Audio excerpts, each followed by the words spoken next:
অবশেষে চূড়ান্ত হলো সাফ চ্যাম্পিয়নশিপের ভেন্যু। ৮ বছর পর দক্ষিণ এশিয়ার সবচেয়ে মর্যাদাপূর্ণ আসর বসবে বাংলাদেশের মাটিতে। ৪ থেকে ১৭ নভেম্বর পর্যন্ত ঢাকার হবে সব ম্যাচ। আয়োজন সফল করতে প্রস্তুত বাফুফে।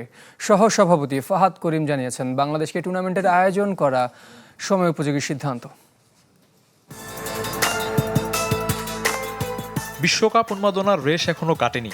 এর মধ্যেই সাফ চ্যাম্পিয়নশিপের তারিখ আর ভেন্যু চূড়ান্ত করল সাউথ এশিয়ান ফুটবল ফেডারেশন। যদিও ভারতের নারী সাফ চলাকালে সংস্থাটির সাধারণ সম্পাদক ঘোষণা দিয়েছিলেন, এবার আনুষ্ঠানিকতা সারলেন।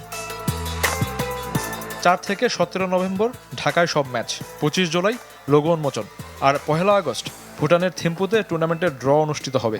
ফিফার নিষেধাজ্ঞা থাকায় নেপালের অংশগ্রহণ নিয়ে আছে শঙ্কা। সাফ চ্যাম্পিয়নশিপের তারিখ আর ভেন্যু চূড়ান্ত করতে পেরে আমরা আনন্দিত। ফুটবলের জোয়ারে আয়োজক হিসেবে বাংলাদেশের নাম নিশ্চিত হওয়াটা রোমাঞ্চকর। বাংলা কিউআর, যেখানে নগদ পেমেন্ট সেখানে। সারা দেশে ১০ লাখেরও বেশি মার্চেন্টে নগদে পেমেন্ট করুন খুব সহজে। আশা করি টুর্নামেন্ট সফল হবে। টুর্নামেন্টকে সামনে রেখে প্রস্তুত হচ্ছে জাতীয় স্টেডিয়াম। আগস্টের মধ্যে খেলা উপযোগী করে গড়ে তোলা হবে ভেন্যুটিকে।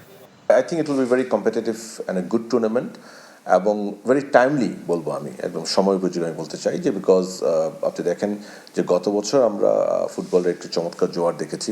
আমরা সেপ্টেম্বর উইন্ডোকে মাথায় রেখে কিন্তু ঢাকা মাঠটা কাজ করছি এবং আমার কাছে যে তথ্য আছে by August it will be fully ready ইনশাল্লাহ। সাফের আগে ঢাকায় ৪ জাতি কাপ করতে চায় বাফুফে, যেখানে খেলতে আগ্রহী পূর্ব এশিয়ার দেশ মঙ্গোলিয়া। আপনার প্রাথমিকভাবে আমাদেরকে বলেছে যে দে আর ইন্টারেস্টেড, কিন্তু সেপ্টেম্বর উইন্ডোতে বাংলাদেশের খেলা এখনো চূড়ান্ত নয়। ওই উইন্ডোতে আমরা আসিয়ান কোনো দেশ পাচ্ছি না, because ASEAN. Shafiuddin Shaon, channel 24, Dhaka.